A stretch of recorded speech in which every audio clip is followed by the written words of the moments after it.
tratamiento en asma a veces termina siendo un poco difícil, ¿no? Células cegadas, eosinófilos, linfocitos, macrófagos, neutrófilos y múltiples mediadores químicos, ¿no? Aquí simplemente para mencionar alguno de ellos implicados que ocurre más o menos en el epitelio bronquial.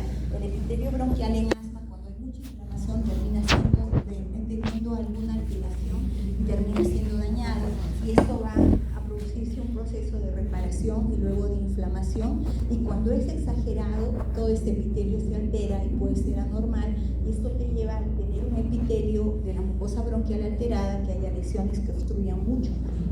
¿Qué pasa con la musculatura bronquial? La musculatura bronquial va a producir tanto hiperplasia como hipertrofia. Entonces, si la musculatura de los bronquios se hipertrofia y aumenta, entonces eso nos va a cerrar mucho más la luz de los bronquios. Entre las células endoteliales, estas te van a producir mayor reclutamiento de mayor cantidad de células. Al producir mayor cantidad de células, también te van a producir mayor cantidad de inflamación, mayor cantidad de fibroblastos, mayor cantidad de tejido conectivo, que cuando el cuadro es severo, persistente, el asma termina teniendo remodelación. Y ahí hay pacientes que ya no son totalmente reversibles, sino que cuando es un asma de larga data y muy severo, estos pacientes terminan comportándose como un paciente, como si el paciente tuviera EPOC, ¿no? Y ahí sí nos produce disminución de la capacidad pulmonar, ¿no? Entre los nervios colinérgicos, que también participan en toda esta cascada de la inflamación, se van a ser activados por los reflejos nerviosos, ¿no? Obviamente esta sí es una enfermedad que se relaciona mucho al estrés, ¿no? Uno termina teniendo esas crisis por estrés inclusive, ¿no? Porque a nivel de estos sistemas de reflejos nerviosos, ¿qué te va a producir? Va a producir broncoconstricción en la vía aérea, y esto va a producir mayor secreción, y también es la causa por la que el paciente con asma siente cierto dolor de opresión en el tórax, ¿no? La presencia de estos nervios colinérgicos de la vía aérea. Obviamente los linfocitos, que es sobre la mayoría de los que tenemos tratamiento, entonces nos va a dar un desequilibrio de la respuesta TH1 y TH2, ¿no? La TH2, que es fundamentalmente inflamatoria y algo alérgica, y la otra que nos permite cierto grado de respuesta entre algunas bacterias y de otro tipo, ¿no? Entonces están las interleuquinas muy elevadas, los mastocitos hace muchos años, por si creo que en los años 90 hicieron el ketotifeno, dijeron ahora sí ya curamos el asma, que era un estabilizador de los mastocitos, y la verdad era una gotita más a toda la cascada inflamatoria del asma, ¿no? Entonces, cuando se activan los mastocitos, también van a liberar gran cantidad de mediadores, entre ellos obviamente la histamina, la prostaglandina, los leucotrienos, y ahí está por decir el tratamiento de los antileucotrienos, que es parte también del tratamiento del asma. Entonces, obviamente los eosinófilos en asma siempre han tenido alta relación, al punto de que para hacer estudios a veces te piden esputo, dosaje de eosinófilos en esputo, a veces en la nariz, ¿no? Entonces, cuando hay una gran cantidad de eosinófilos, a veces te traduce que hay una mayor gravedad del asma, ¿no? Y ¿cómo se llama? Y también van a liberar gran cantidad de enzimas que te aumentan la inflamación. Los neutrófilos también están implicados en asma, se los ha visto más presentes en pacientes fumadores, y estos son pacientes que van a requerir corticoides en el tratamiento, son más difíciles de tratar, ¿no? Las células dendríticas, como les dije en la figurita, terminan siendo las presentadoras de los antígenos, y te van a llevar fundamentalmente la cascada de la inflamación a respuesta TH2, y están íntimamente relacionadas con la inmunoglobulina E. Por cierto, también hay un antiinmunoglobulina E para el tratamiento de asma. Hay células pulmonares neuroendocrinas y que sobre todo están en la respuesta TH2. Entonces, este cuadrito es simplemente para ver que las moléculas implicadas son muchas, ya no las voy a mencionar todas, pero por decir la prostaglandina te produce broncoconstricción, igual que la histamina, entre todas las células que podemos producir en la vía aérea. Esto es un grafiquito parecido al anterior. Entonces, hay muchas células, muchos mediadores químicos implicados, marcados y que todos en conjunto te llevan a una gran inflamación de la vía aérea. Entonces, un bronquio normal generalmente es más grande, ¿no? Se cierra la luz del bronquio por las ramas musculares, por la inflamación, y hay una hipersecreción de moco que te lleva a una obstrucción en la vía aérea. Esto es simplemente para ver cómo se ve al microscopio un bronquio normal, todo abierto con un epitelio normal, y cómo ya la distorsión del asma persistente ya ni siquiera se puede ver la luz bronquial que te lleva a remodelación del paciente, ¿no? Lo mismo ocurre en otro tipo. Entonces, ¿qué nos lleva a la obstrucción de la vía aérea? Siempre hemos hablado de básicamente 3 mecanismos, que es la parte del músculo liso que se va a hipertrofiar y de esa manera se reduce la luz bronquial, a que se produce edema en la vía aérea porque hay una gran exudación de mediadores inflamatorios y mayor secreción de moco, ¿no? Mayor de secreción de moco producida también por esta gran cantidad de inflamación que se da en la vía aérea, ¿no? Y al final te lleva a cambios estructurales de las vías respiratorias. Cuando este proceso es grave y persistente, te puede llevar a presentar fibras del colágeno, y en este momento ya el cuadro y nueva presencia de vasos, y en este momento ya el cuadro no es reversible en su totalidad. Entonces aquí están algunas citoquinas también mencionadas en diferentes grados del asma. Entonces, como verán, en cuanto a la fisiopatología y a la patogenia, hablar de asma es muy amplio, por eso no hay un tratamiento del todo definitivo, y lo hemos completado básicamente a los corticoides inhalados, ¿no? ¿Cómo es más o menos el diagnóstico de asma? Obviamente empiezan por el cuadro clínico que tiene el paciente. Ya al inicio les dije las 4 letras, que es muy fácil de recordar: disnea, o sea, y la disnea sobre todo es variable. Hay pocas enfermedades que me dan disnea variable, o sea, a veces me siento que me falta el aire y a veces estoy bien, ¿no? Sobre todo me aumenta en las noches, igual que la tos, ¿no? A predominio nocturno, y si estoy estresada, hay más polvo, más humo, alguien fumó o algo que le hago alergia, si soy alérgico a los gatos y trajeron un gato, de repente me aumenta la tos a los días, y cosas así, ¿no? Entonces, pero ¿cómo llego al diagnóstico? Tiene que haber todo el cuadro clínico de la historia que hay, y de ahí paso a cómo sigo haciendo mi diagnóstico. Y el diagnóstico básicamente por ahora sigue centrado en la espirometría. La espirometría con el test del broncodilatador. O sea, me hacen una espirometría y si sale obstructivo me echan salbutamol, 4 PAF, y después vuelvo a soplar. Si ha mejorado más del 12%, del 10%, eso es asma. Hay pocas enfermedades que mejoran más del 10% con el broncodilatador. Tú puedes tener otra enfermedad, por decir EPOC, que silba tu pecho, o puedes tener bronquitasias que a veces te da silbido el pecho, pero esas no mejoran con el broncodilatador. Entonces, esto es básicamente cómo llegamos al diagnóstico de asma, y podemos basarnos diciendo que se empieza en la historia clínica, y entre las pruebas generalmente se pide que de preferencia debiera hacerse cuando el paciente no empieza todavía tratamiento, porque allí tenemos mayor rendimiento diagnóstico. Cuando ya le diste inhaladores al paciente y después de un tiempo viene, es muy probable que todo se salga negativo y el paciente ya tiene asma, solo que no lo has podido corroborar a través de tu espirometría. Entonces, esto también se da en pacientes que ya han recibido corticoides y pacientes ancianos. En ellos a veces es más difícil el diagnóstico. Entonces, ¿qué te ayuda más a pensar en asma? Si el asma empeora más en las noches o en las madrugadas. Y la parte variable, ¿no? A veces sí, a veces ya se me pasó, ¿no? Y a los 3 días de nuevo empieza todo el proceso. Entonces varía en el tiempo y intensidad.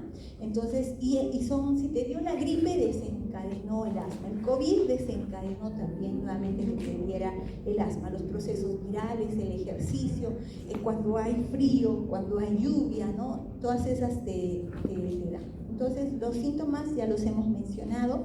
Ahí están los 4 fundamentales síntomas que te dan. Al examen físico, o sea, cuando ya tú revisas al paciente, puede ser variable. Obviamente, si el paciente viene en una crisis asmática, va a estar de repente con poliapnea, con todo. Y si está en una etapa donde está controlado su asma, puede que todo esté normal.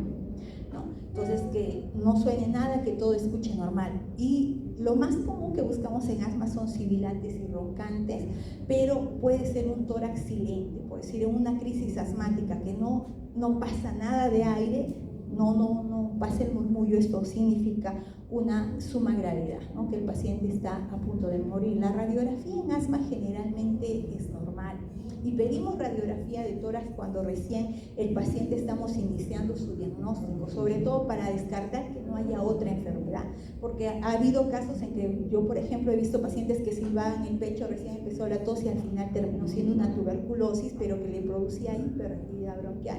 Entonces, el cuadro para inicio, de repente tener una radiografía de tórax, o a veces la tomografía es algo muy raro que pidamos en asma, porque también en asma suele ser normal, pero a veces lo podemos pensar cuando el paciente es fumador, si tiene enfisema o si tiene algún otro problema, senos paranasales, por ejemplo, cuando el paciente hace asma y sinusitis crónica puede tener una vasculitis, por ejemplo, y te puede orientar al tratamiento. Otra de las pruebas, ya les dije, obviamente la espirometría. Hay otros que hacen fracción exhalada de óxido nítrico, pero eso se aumenta en varias patologías alérgicas, no necesariamente en asma. Y cuando la espirometría sale negativo, uno puede inducir asma en el paciente con test de broncoprovocación. Los alergólogos también hacen varias pruebas en asma y hacen pruebas en sangre para ver a qué le eres alérgico, también en el antebrazo para ver a qué le eres alérgico, ¿no? Eso era para despertarse. Entonces, básicamente esta es la espirometría. La espirometría en asma hay una curva flujo-tiempo y una curva flujo-volumen. Entonces, cuando te dicen que haces espirometría, te dicen, tome aire, ahora sople rápido. Entonces, como te dicen sople fuerte y rápido, y sigue soplando hasta que se acabe el aire. Entonces, como te dicen fuerte y rápido, la mayor cantidad del aire se va a botar en el primer segundo. Obviamente, el primer segundo, a eso le llamamos BEF1, ¿no? El volumen expiratorio del primer segundo, y debiera ser más del 70% de toda tu capacidad. Todo lo que está dentro de la curva es tu capacidad forzada, en este tipo de espirometría forzada, ¿no? Entonces, cuando ya miras que la curva se hace así, ¿no? Como para abajo, así, eso significa que hay cierto grado de obstrucción bronquial y obviamente lo vas a ver en los valores, ¿no? Entonces, la línea azul es una espirometría, la verde es la normal, la del asma podríamos ver la rojita, le das el broncodilatador y como a veces es un asma de larga data no llega del todo a la normalidad. Estas son las curvas que se dan en asma en la espirometría. La normal es la verde, la que tiene asma es la roja, y cuando le pones el broncodilatador, lo que mejora con el broncodilatador, eso es el diagnóstico de asma, se ha mejorado más del 10%. Entonces, tú esperas que en una espirometría, lo ideal en una espirometría es que te salga tipo obstructivo y que mejora con el broncodilatador. Pero pueden haber pacientes que no mejoran con el broncodilatador y aún así será asma. Una espirometría normal no te dice que el paciente no tiene asma. Obviamente puede depender también del grado del paciente. Otro de las pruebas que utilizamos en asma y que se han hecho estudios, sobre todo en niños, es la flujometría. Este es un aparatito muy sencillo, se lo pone a la altura del paciente y solo se dice que sople y se trata de subir la flechita lo más que puedas, ¿no? Entonces le hacen una prueba antes, después lo hacen correr y después vuelve a soplar, se ve cuánto ha bajado, o se le da a la familia el mismo flujómetro y la mamá mira cuánto sopla en la mañana y en la noche, y la variación mayor del 20%, esto se llama pico flujo expiratorio, es el PEF. Entonces, si varía más del 20%, también nos ayuda para el diagnóstico de asma, ¿no? Este es un cuadro que mejora con el broncodilatador. No todas las espirometrías obstructivas son asma. Puede haber también una estenosis, por decir, de la tráquea, que te puede dar una curva plana en la vía aérea. Más de una vez ha habido pacientes con estenosis de tráquea, a veces congénita, que los podemos haber tratado muchos años como asma y nunca fueron asma, siempre fueron una estenosis de la tráquea, que la espirometría salía como obstructivo, no mejoraban con el broncodilatador, pero la curva de inspiración, o sea, al volver a tomar aire, estaba media plana, ¿no? Entonces, ¿Qué es lo más importante? Es ese grado de variabilidad en el asma. El consenso de este año de espirometría lo ha cambiado a el que siempre ha estado, es que el BEF1 mejore 12%. El consenso de ahora ha dicho que no importa si mejora el BEF1 o mejora la capacidad vital, que es suficiente que mejore 10% para que consideremos que eso es una espirometría compatible con asma, ¿no? Entonces, eso es en relación a asma. Entonces, esto es en las pruebas diagnósticas que yo tengo para asma. Empezamos, siempre empieza con la relación del BEF1 sobre la capacidad vital forzada, ¿no? Les dije, si esto es normal, soplas fuerte y rápido y sigues soplando, el primer segundo debiera tener más del 70% de toda tu capacidad forzada. Entonces, si es mayor del 70%, pudiera ser un estirón, podría ser normal, ¿no? Pero si es menor del 70%, o sea, del 0.7, eso ya te dice que eso es un cuadro obstructivo, ¿no? Entonces es un cuadro obstructivo y le pones el broncodilatador, ¿no? Le pones el salbutamol. Si mejora más del 10 al 12%, diagnóstico de asma. Ya no queda vuelta atrás, eso ya te confirmó que es asma. Le guste o no le guste el diagnóstico, su paciente ya es asma. Pero si te sale negativo y tú tienes todo tu cuadro clínico que a ti te parece asma, puedes hacer otras pruebas como el óxido nítrico. Si este mejora más del 40, eso también es asma. Así de sencillo. Si te sale este test del óxido nítrico negativo, tú puedes dar todavía tratamiento y si el paciente mejora, eso también se convierte en asma, ¿no? ¿Qué ocurre para el otro lado? Si esta relación te sale negativa, pero el test de broncodilatación, o sea, no te sale obstructiva, porque si sale mayor del 0.70, pero el paciente mejora con el broncodilatador, eso también se convierte en asma, ¿no? Si todavía tú crees que eso no es, pese a que tienes todo esto negativo, puedes hacer los mismos test de la vez pasada. Puede ser el pico flujo expiratorio, puede ser el óxido nítrico y puede ser el test de broncoprovocación. Si alguno de ellos te sale positivo, automáticamente también terminamos con el diagnóstico de asma. Eso es en cuanto al diagnóstico de asma. Entonces, hay gente, esta variabilidad es muy importante. En niños siempre fue muy difícil que los pediatras pudieran incluir corticoides al tratamiento porque, o sea, los test, conforme vas aumentando la edad, la relación del BEF1 sobre la capacidad vital forzada es eso del 70%. Pero decir en un niño, no puedes buscar que sea el 70% porque ellos tienden a soplar mucho más rápido, o sea, es más corto. Entonces, en niños a veces es suficiente que sea esa relación un 80%, inclusive en algunos hasta 90%. En niños hay esa diferencia. Entonces hacemos el test de espirometría, podemos hacer broncoprovocación, es decir, tú induces asma al paciente, le puedes hacer un test con betacolina, es un medicamento que le va a producir obstrucción con histamina o inclusive con ejercicio, y esa variación también te puede dar el diagnóstico.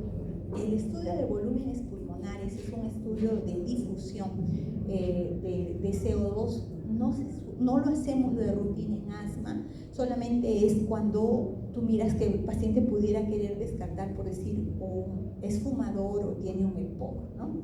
Y la pletismografía, si el paciente tiene de repente atrapamiento aéreo y ha aumentado su volumen residual.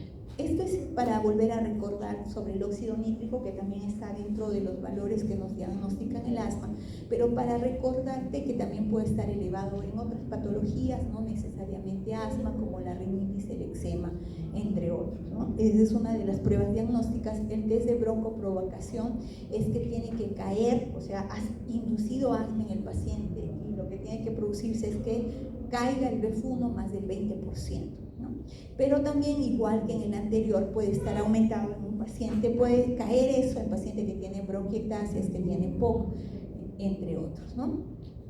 El test de alergia, que generalmente lo hacen más los alergólogos, por decir, tengo muchos pacientes que dicen, no,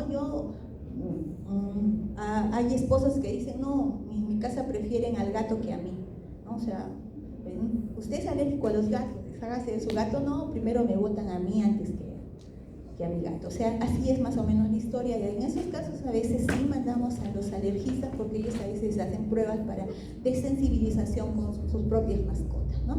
Entonces, este test de alergia no necesariamente lo que presentas en sangre, porque hay test de alergia en sangre y hay test de alergia en piel, no necesariamente a lo que eres alérgico en estos valores puede ser a lo que eres alérgico en la vía aérea, ¿no? Pero te da cierto grado de orientación.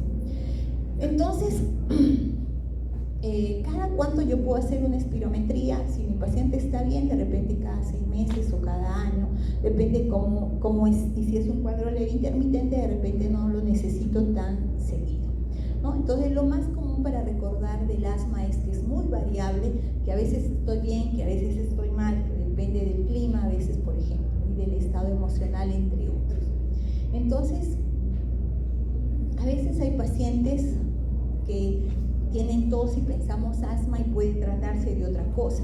Entre las otras cosas comunes que se confunden con asma, por decir, está el goteo postnasal, que es como si tuvieras una alergia y la secreción nasal se pasa por detrás de la nariz y te puede simular un cuadro de asma, que es más frecuente también en el reflujo, por decir, gastroesofágico. Si al paciente de pronto le dieron una pastilla que nos da, ¿cómo se llama?, más tos, por decir, el captopril, el enalapril, todos esos te pueden dar, o si te empezaron a atenolol, esas cosas son las que tienes que recordar. En relación al asma ocupacional, o sea, si a ti te empieza asma, digamos, a los 40 años, dijiste nunca he tenido antes, tienes que ver si hay un factor de repente en su trabajo que ha condicionado que el paciente tenga un asma, ¿no? Y esa es la parte que tienes que investigar, no solamente te tienes que quedar con la duda. Y hay una relación de asma, sobre todo en edad adulta, hasta de un 20% que esté en relación a la parte ocupacional. ¿Qué ocurre con una embarazada, ¿no? Antes, por decir, cuando yo estudiaba medicina, siempre me decían el asma empeora en el embarazo, ¿no? Entonces, eso ha cambiado y se ha visto que solo en la tercera parte de las embarazadas el asma incrementa, no es en todas, ¿no? En relación al asma y a la aspirina, no todos los pacientes presentan esta relación, pero sí los pacientes que tienen mucha reacción a la aspirina, a veces de preferencia solo los manejamos con paracetamol si vas a manejar el dolor, por decir que te caíste u otra cosa. En algunas ocasiones puede darse el Lecocit, ¿no? La aspergilosis broncopulmonar alérgica es un asma, te da un cuadro clínico de un asma muy severo, pero es producida por un hongo y que te puede llevar hasta hemoptisis inclusive. Esto es sobre un test casi parecido al anterior, ¿ya? En relación a fenotipos de asma, si ustedes buscan fenotipos en los libros, les van a salir fenotipos como cancha. Entonces nos hemos quedado simplemente con los fenotipos del GINA, por eso le puse el loguito arriba. El GINA, ya les dije, es un consenso mundial de asma que cada año saca una actualización. La de este año ya salió hace varios meses. Entonces ellos te han marcado básicamente 5 fenotipos, ¿no?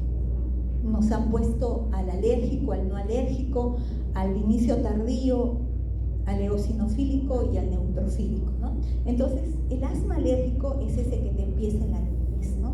Ese que empieza desde que eres chiquito, tienes asma porque tiene un buen factor genético. Hay más de 100 genes implicados en este asma, en este tipo de asma, y a veces son familias atópicas, ¿no? Algunas con eczema, con rinitis, entre otros. El asma no alérgico, obviamente, el esputo no necesariamente es de tipo eosinofílico como el primero, puede ser también neutrofílico, puede contener pocas células, y este es el que responde muy poco con el tratamiento convencional de asma, que son los corticoides inhalados. El asma de inicio tardío, ese que empezó, y hablamos de inicio asma de la niñez hasta la adolescencia, ¿no? Ya inicio tardío ya es a partir de cuando, ya todos ustedes ya serían asma de inicio tardío si empezaran a hacer asma a esta edad, ¿no? Entonces, se da más frecuentemente en mujeres, y entonces ellos requieren dosis más altas de corticoides inhalados, y como les dije, siempre hay que ver la parte ocupacional en estos pacientes, ya que de 5 al 20% pueden corresponder a un asma ocupacional. ¿Qué es el asma de limitación al flujo aéreo? ese es el asma que tú ya desde niñito tenías un asma persistente o tienes un asma de larga data que siempre has estado con inflamación y que ya ha producido remodelación en tu vía aérea por el tiempo que lo tienes de evolución y que pudiera comportarse como un EPOC a la larga data, pero sigue siendo un asma. El asma con obesidad, ¿no? Obviamente los obesos tienen mayor predisposición a hacer asma y a veces hay personas que bajan de peso y el asma también se controló, ¿no? Entonces, sobre todo hay inflamación eosinofílica en este tipo de esto, ¿no? Entonces, como les dije, si buscamos, hay una gran cantidad de fenotipos que los ponen en otros lugares, tanto en niños como en adultos, y solamente hemos mencionado los de China. Entonces, ¿qué ocurre si yo nunca me recibí tratamiento de nada? Hay artículos que nos señalan que aproximadamente el 16 de los pacientes que tuvieron diagnóstico reciente de asma han tenido una remisión clínica hasta los 5 años, o sea, sin tratamiento, sin nada, pasaron los 5 años y nunca más me volvió a dar, ¿no? Casi en el 16% de los casos cuando hay estudios sobre esto. Entonces, la clasificación del asma también se hace bastante un poco medio difícil de entender según tanto los consensos del GEMA como del GINA, pero básicamente te dicen que hagas una evaluación de tu paciente en etapa inicial, que veas en ese momento qué grado de gravedad tiene, o sea, si es algo muy leve, si le da de vez en cuando, si es algo que le molesta todos los días, que no lo deja vivir, no duerme adecuadamente, no puede hacer su actividad cotidiana. Todas esas cosas te van a dar el grado de gravedad, y de ahí cómo está yendo con el tratamiento, su grado de control y si tiene algún condicionante, ¿no? Entonces, el GINA lo redujo, nos ha ido cambiando todo, casi todos los años algo, pero esto lo tiene ya desde hace como unos 8 años y no la ha movido. Entonces, te habla de todos los puntos con asma, que te dice, pregunta esto a tus pacientes, cómo ha sido su vida el último mes, ¿no? Y te hace 4 preguntas, ¿no? Que tú les puedes preguntar al paciente. ¿Ha estado con tos, con que le falte el aire, que le sirve el pecho en esta última semana? Si el paciente te dice que sí, ha sido más de 2 veces, le marcas al sí, ¿no? Entonces, ¿usted se ha despertado porque le falta el aire, porque tiene tos en las noches? Si te dice sí, le marcas el sí, ¿no? Si te dice no, obviamente le marcas el no. ¿Ha necesitado, pese a su tratamiento, requerir el salbutamol porque en algún momento ha sentido que lo necesitaba? Si te dice sí, y le deja hacer su actividad cotidiana, y él te dice lo que te diga, solamente esas 4 preguntas se te pide que te las recuerdes bien, ¿no? Y entonces, si no hay ninguna de ellas, el asma está bien controlado.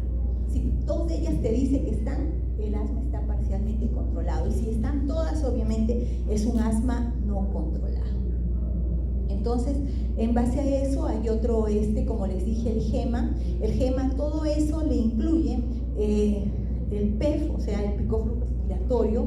Obviamente en España la mayoría de asmáticos tienen su picoflujo expiratorio, o sea, ese tubito que les enseñé, y ellos pueden ver cuándo han entrado en crisis. O sea, un paciente con asma severo debiera tener su flujómetro, ¿no? Entonces, yo siempre, yo sí tenía varios pacientitos, ¿no?, que me decían, doctora, yo siempre soplo 450, he venido porque estoy soplando ahora 150 pese a que me he puesto un inhalador. Entonces, ha reducido más de la mitad. Entonces, él está en una crisis no leve, está de moderada a grave inclusive, ¿no? En base a su PEF, que aquí te pide, si está mayor del 80%, está bien controlada, y si ha bajado menos del 80%, ya está en descontrol de la enfermedad. Lo mismo nos pone lo que puso China, y nos pone la espirometría, ¿no? Eso es lo que nos pone.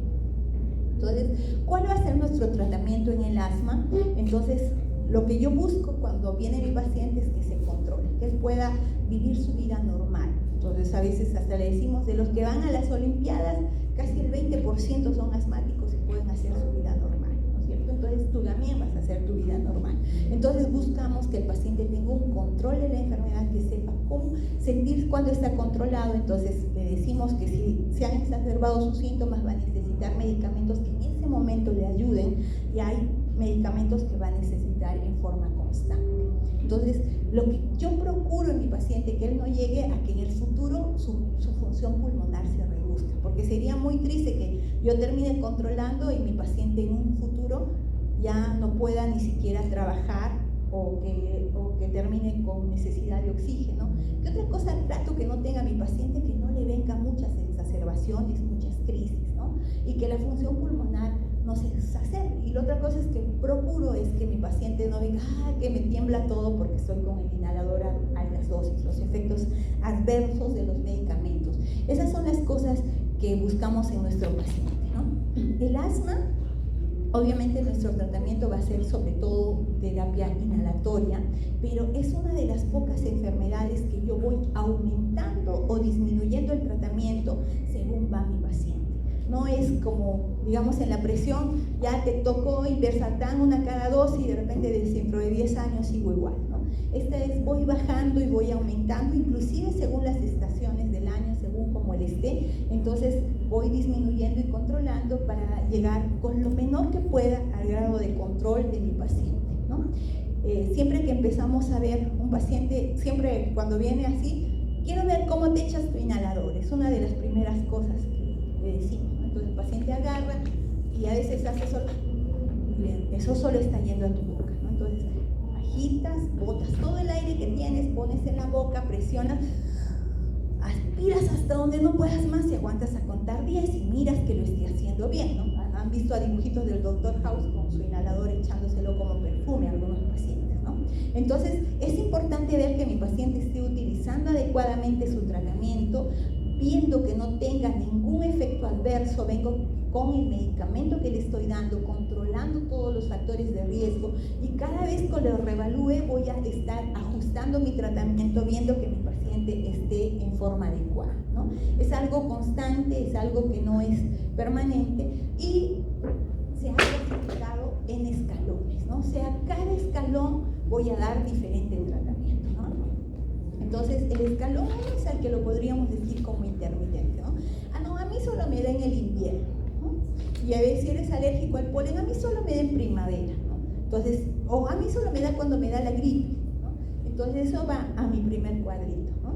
En el leve es, yo hago mi vida normal, pero a veces siempre tengo un poquito de tosecita, ¿no? En el moderado es, pese a todo el tratamiento que tengo, cada cierto tiempo requiero más inhaladores de rescate, ¿no? Tipo mi salbutamol.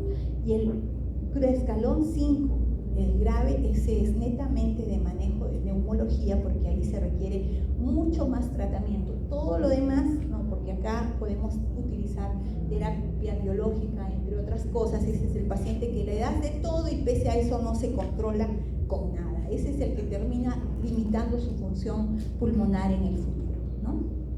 Entonces, este es el GINA del 2023, casi no ha cambiado mucho.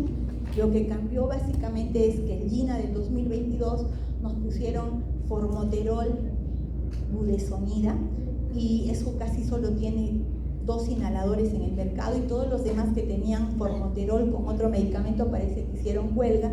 Y entonces ahora nos pusieron, usted puede utilizar 2, antes solamente estaba el de arriba, y ahora nos pusieron el de abajo más, ¿no? Porque por decir, un SABA significa un broncodilatador de acción corta, tipo salbutamol, albuterol. Entonces nos mandaron al de arriba y nos dejaron con puro formoterol.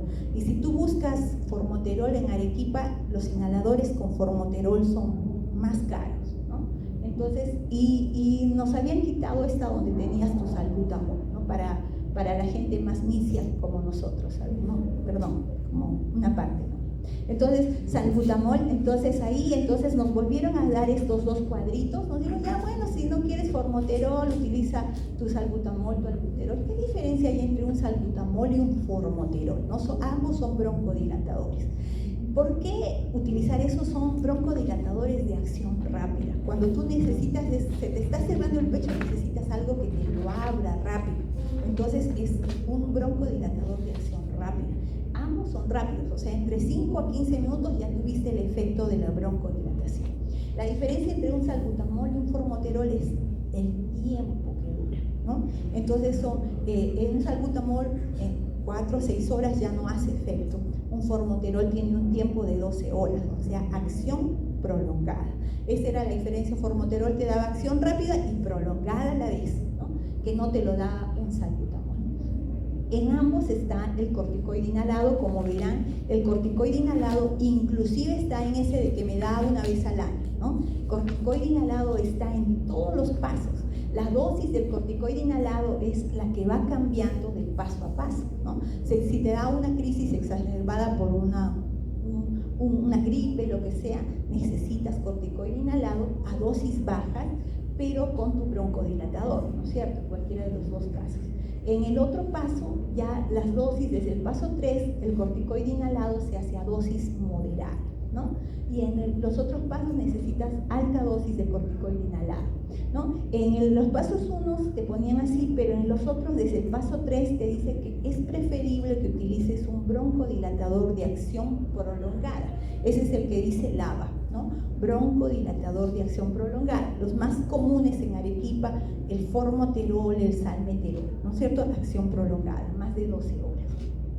Y ya se hace en el paso 4, la dosis de corticoides se torna de moderada a alta, y en el paso 5, que ya les dije que es el asma más severo, dice que ahí obligatoriamente se tiene que estudiar el fenotipo del paciente. Si él es más, vas a poderle dar una interleuquina E, una interleuquina 5, entre otros, que ya es manejo de únicamente más de neumología, ¿no? Entonces aquí no lo voy a pasar relativamente rápido, simplemente se los he explicado para que sea un poco más sencillo. En el paso 1, ya les dije, son corticoides inhalados a dosis bajas, ¿no? Y en el otro, en el paso 2, antes se utilizaba mucho el montelukast en el paso 2, ahora se nos dice que puedes como no utilizarlo, ¿no? En el paso 3 y 4, ya te dijimos, dosis más altas de corticoides inhalados de moderada grave y de moderada alta, perdón, y aquí puedes utilizar antileucotrienos, aunque últimamente la FDA ha empezado a sacar un poco los antileucotrienos, o sea, tipo montelukast, que es el más común utilizarlo, porque han visto algunos casos de patología un poco más de tipo psicológica inclusive, ¿no? Entonces, pero lo seguimos utilizando, y la verdad es que hay muchos pacientes que nos los piden, inclusive cuando no los queremos dar. Entonces, en el paso 4, ya es el asma más persistente, un poco más severo, ya requiere dosis más altas del corticoide inhalado, y acá sí se te dice que es obligatoriamente que el broncodilatador sea de acción prolongada, y acá te hemos puesto ultralava. ¿Qué significa ultralava? Que ya no dura 12 horas, sino que el corticoide inhalado ya dura 24 horas, ¿no? Es ultralava. Uno de los que tenemos, por ejemplo, es el bilanterol, entre otros, y acá dice que puedes utilizar una terapia triple, ¿no? Corticoides a altas dosis, un LAMA es un anticolinérgico de acción prolongada, por decir el bromuro de tiotropio, el glipcopirronio, entre otras, y los LABAs, que son broncodilatadores de acción prolongada, ¿no? El paso 5, como les dije, hay que dosar obviamente en estos pacientes, igual que el otro, la terapia triple. Inclusive en este punto se nos menciona que podemos utilizar acitromicina, ¿no? Como inmunomodulador se nos ha planteado el GINA, ¿no? Y en este paso se hace estudio de fenotipo, de genotipo, porque existen anticuerpos monoclonales como un anti-GE, un anti-G5, un anti-G4, un antilinfoproyectina estromal antitímica, que es donde empieza casi toda la cascada de la inflamación, y ahí están algunos de los nombres de este tipo, ¿no? La termoplastía estuvo en el GINA por muchos años, este año casi ni la ha mencionado, inclusive la ha sacado. La termoplastía era con broncoscopía, se daba calor a la vía aérea y se la dilataba, ¿no? Los corticoides a altas dosis ya se dan en el paso 5, y este es el tratamiento que tenemos, ¿no? Eso solamente para mencionarte cuáles son los ABAs, ahí para que cuando leas no te hagas bolas, ¿no? Alguno de los ABAs, alguno de los AMAs, el bromuro de ipatropium, el oxitropium no lo tenemos disponible nosotros, los LABAs, salmeterol, formaterol, indacaterol, oladaterol, bilanterol, y los LAMAs también están, ¿no? Claro que el olodaterol y el bilanterol serían los ultralamas, ¿no? Aquí está más o menos para los medicamentos cómo están, con qué nombre están disponibles y qué dosis manejan, ¿no? Entonces, estos son cómo actúan los beta-2 agonistas, y los de acción rápida lo hacen básicamente, te llegan a producir cierto grado de reacción. Esto es más o menos para que veas cómo es su mecanismo. Entonces, ¿qué te van a producir? Van a producir broncodilatador y van a hacer que el moco que tenemos sea mucho más fácil de manejar. Y eso te determina que el paciente tenga mejor calidad de vida, menos cuadros de exacerbaciones. Obviamente, como todo medicamento, tiene reacciones adversas. Hay pacientes que vienen diciendo, me da mucho calambre, ¿no? O sea, y eso es a veces lo que tenemos. Te puede dar hipocalemia cuando utilizamos un beta-2 agonista a dosis altas, ¿no? Cuando viene el paciente con crisis asmática, casi siempre terminamos indicando una dieta con suplemento de potasio, porque a veces se da esto. Puede haber un problema de hiperglicemia, te puede producir mareos, ansiedad, cefalea, algo que no puedes olvidar cuando das un medicamento. Te puede dar taquicardia, prolongación del QT, te puede dar arritmias, ¿no? Entonces, los anticolinérgicos que más utilizamos son de tipo muscarínicos, como broncodilatadores, y entre ellos, sobre todo, los muscarínicos tipo M2, ¿no? Entonces, su acción también es permitir la broncodilatación de la vía aérea, y también tienen algunos efectos adversos, igual que el anterior.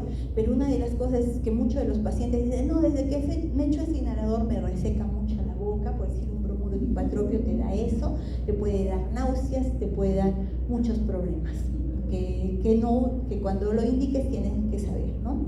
Este medicamento no está disponible en el Perú, ¿no? Este es un antialérgico oral, ¿no? que tiene buen efecto, ¿no? Pero no lo tenemos disponible. Esto es para que veas cómo es una dosis baja, media y alta según cada corticoide que tenemos, en la forma sobre todo inhalada, ¿no? Tenemos la beclometasona, la budesonida. Casi no estamos utilizando la cicloserina, sino la fluticasona, la mometasona, la triancinolona tampoco la tenemos muy disponible, ¿no? Entonces, los glucocorticoides tienen un efecto de 4 a 6 horas más o menos cuando tiene su mejor efecto en ese momento. Cuando vamos a utilizarlo en una crisis asmática tenemos que ver cuál utilizamos, uno que actúe mucho más rápido, ¿no? En relación, los pediatras siempre terminaban diciendo, no, tu hijito se va a quedar chato si le das mucho corticoide, ¿no? Entonces, cuando se hace estudio a largo tiempo, se ve que solamente en relación a su talla ha perdido un 0.7% de lo que le correspondía. Obviamente, si su talla iba a ser bajita, sí es significativo, pero si él es alto, es nada significativo, ¿no? Entonces, los corticoides inhalados también tienen efecto, ¿no? O sea, hay pacientes que dicen, me da ese inhalador, ahora toso peor. Y a veces te da una tos irritativa, una disfonía. Siempre le decimos, enjuáguese la boca, hágase colutorios después del uso, porque te puede dar presencia de hongos, candidiasis oral, ¿no? Hay pacientes que cuando nos dicen tenemos que tener cuidado, los que tienen glaucoma, ¿no? Los problemas a nivel de los ojos cuando utilizamos corticoides, ¿no? Pero es el tratamiento para el asma. Mientras antes lo utilizamos, el control es mucho mejor y hace que la función pulmonar no disminuya con el tiempo, ¿no? Los antileucotrienos, que cada vez nos están poniendo a utilizarlo menos, la inmunoterapia, es decir, aquello que te hace el alergólogo según lo que le eres alérgico, te prepara medicamentos para reducir el grado de alergia por decir, a tu gato, a tu perro, entre otras cosas. Entonces tiene indicaciones específicas y estrictas, ¿no? Estas son las diferentes formas, no solamente es el inhalador como ustedes conocen, sino mirarán que hay en forma de discus, de handijale, hay en forma de respimat, entre otros. Hay otros muy fáciles de utilizar, por decir unos que solo se abren, como el Redbar, y aspiras, no necesitas hacer mayor cosa. Entonces cada vez se han ido modificando más ¿no? Es una tabla para ver el grado de control del asma. No se emocionen porque nos faltan 5 minutos de hablar de crisis asmática, ¿ya? Solo un ratito más.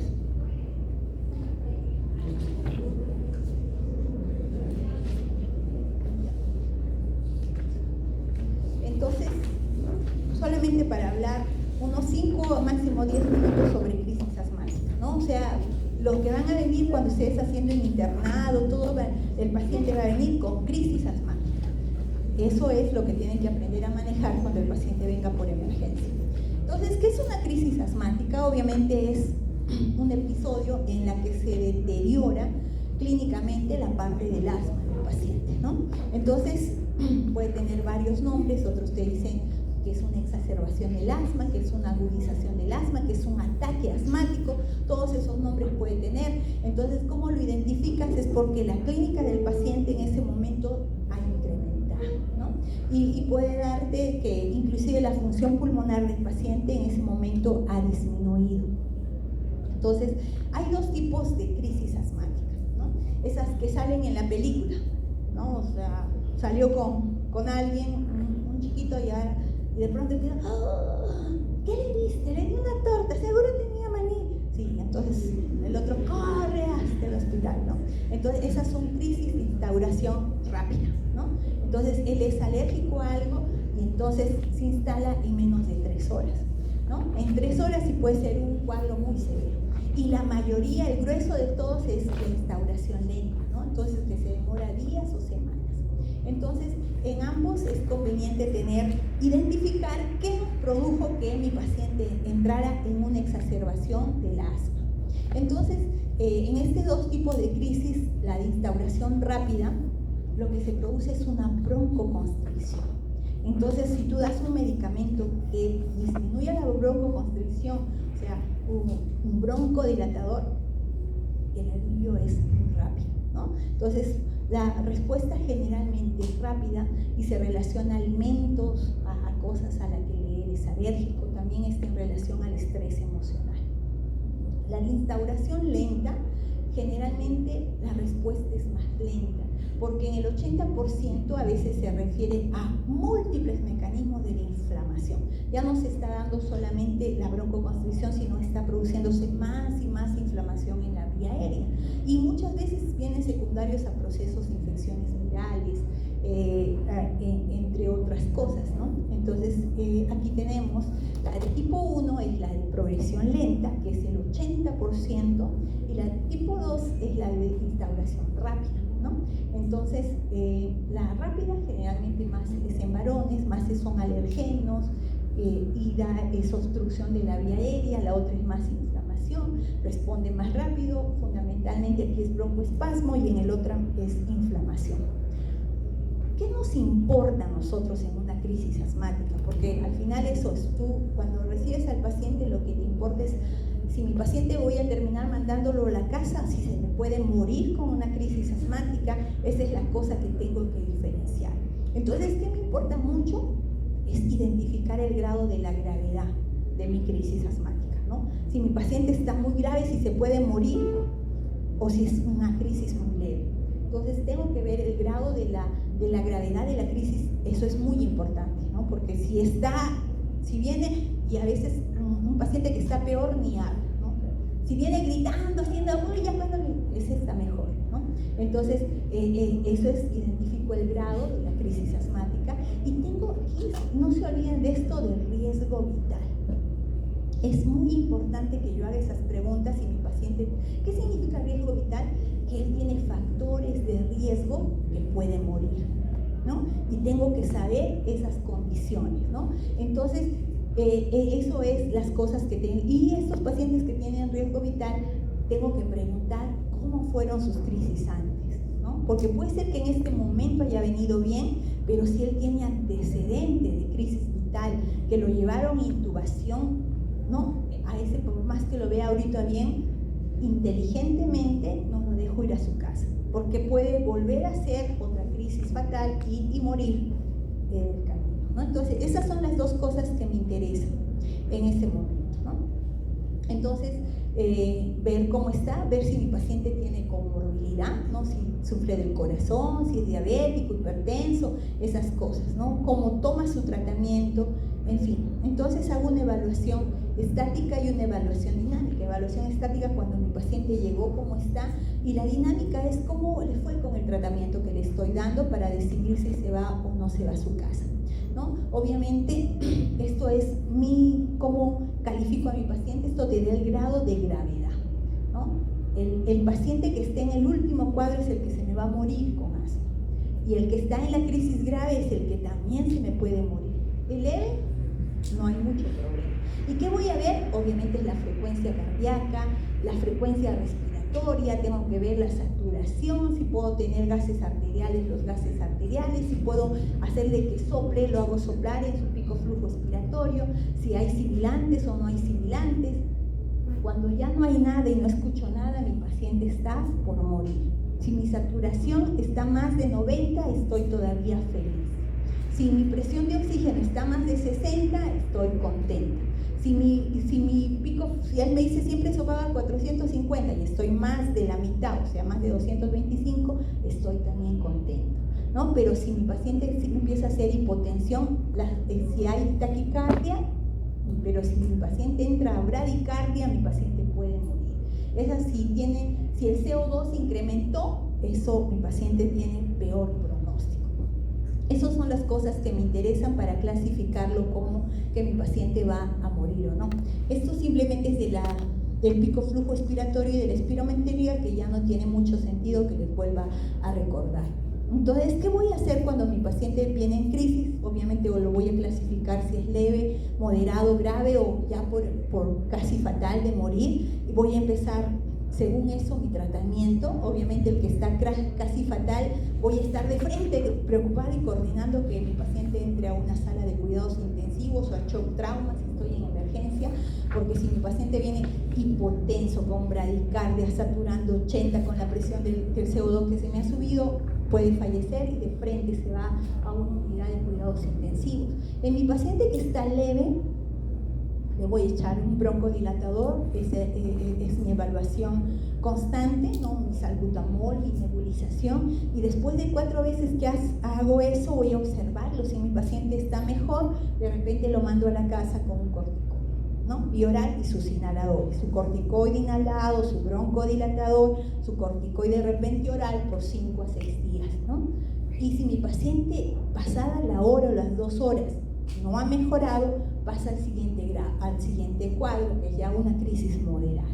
En esa crisis moderada, yo tengo que ver, de repente, si mi paciente con otras 2 horas no ha mejorado, es muy probable que requiera una hospitalización. Ahí ya empiezo a dar corticoides de repente sistémicos, a veces es mejor los que actúen más rápido, ¿no? Hidrocortisona, a la dexametasona se demora un poquito más en actuar, y voy a empezar así mi tratamiento. Ya aquí, en este paso, ya no solo utilizo de repente salbutamol, sino le agrego bromuro dipatropio o un anticolinérgico, puedo utilizar corticoides inhalados a altas dosis, y si mi paciente sigue sin mejorar, yo sé que ya se debe hospitalizar porque no ha mejorado, y esa es la parte activa de una crisis asmática. Esto es también escrito, es otra forma de decir en cuanto al tratamiento, ¿no? En relación a mi tratamiento, ya les dije, puedo utilizar los broncodilatadores, los anticolinérgicos, los corticoides en estos pacientes, ¿no? Entonces, puede ser en forma inhalada o en forma de nebulización lo que le voy a dar. Entonces tengo que ver cómo es su eficacia. La eficacia es casi parecida. Hay pacientes que cuando ya se hospitalizan, antes de la pandemia utilizábamos hasta nebulización continua, ahora ya casi no estamos utilizando mucha nebulización. En relación a los corticoides inhalados, hay estudios sobre corticoides inhalados a alta dosis, pero no tienen mayor diferencia, ¿no? El bromuro dipatropio se puede utilizar combinado a salbutamol en crisis asmática. En relación a las teofilinas, antes estaba indicada la aminofilina, ahora prácticamente ya casi ni siquiera está indicada en los consensos. Los corticoides inhalados sí. El sulfato de magnesio ya se puede dar cuando el paciente esté hospitalizado y es una crisis moderada, el paciente no mejora con el que le estoy dando, entonces puedo utilizar sulfato de magnesio, 2 gramos en un promedio de 20 minutos, y puedo utilizarlo por varios días. El Heliox es un broncodilatador potente, casi no lo tenemos muy disponible en el hospital, pero sí está reconocido porque es un potente broncodilatador y se podría utilizar, ¿no? Los antileucotrienos no se utilizan generalmente en tratamiento de asma. En relación a los antibióticos, no es algo de rutina que se dé en una crisis asmática. No, tengo que determinar si mi paciente, la causa de su exacerbación fue una infección, y si fue bacteriana, de repente ahí recién dar. No puedo hacerlo de repente viendo el esputo, sus características, si había un cuadro inflamatorio, si hizo fiebre, si es que tiene la proteína C reactiva muy alta o tiene procalcitonina muy elevada. Ahí sería uso de corticoides, o sea, hay infiltrados en mi radiografía. La adrenalina no es algo que se utilice de rutina en una crisis asmática, pero lo podemos manejar para cuadros muy severos, ¿no? Por decir, cuando mi paciente está queriendo ingresar a UCI, ¿no? Entonces, en ese momento se podría utilizar. Obviamente el oxígeno, como ya dijimos en la clase de ayer, va según el caso, pero sí se puede utilizar cánulas de alto flujo en asma, ¿no? Y la ventilación mecánica no invasiva, ya para UCI, cuando el paciente no ha respondido a una crisis de asma, puede ser ventilación mecánica no invasiva y ventilación mecánica invasiva. Entonces, los criterios de hospitalización lo vamos a hacer generalmente después de 3 horas que hemos estado viendo a nuestro paciente. Cuando no ha mejorado y con todo lo que le hemos dado, entonces va a entrar a hospitalizarse, ¿no? Entonces lo hacemos después de 2 a 3 horas, no ha mejorado mi pico flujo expiratorio, sigue requiriendo oxígeno, sigue con una mala dinámica respiratoria, y también si mi paciente tenía antecedente de asma casi fatal. Si alguna vez tuvo intubación, no lo puedo mandar, para mí ya es criterio de hospitalización. Obviamente si vive solo, si nadie lo va a ver, entre otras cosas, ¿no? Ya chicos, no sé si tienen alguna pregunta. Ya. Entonces, que les vaya bien, hasta luego.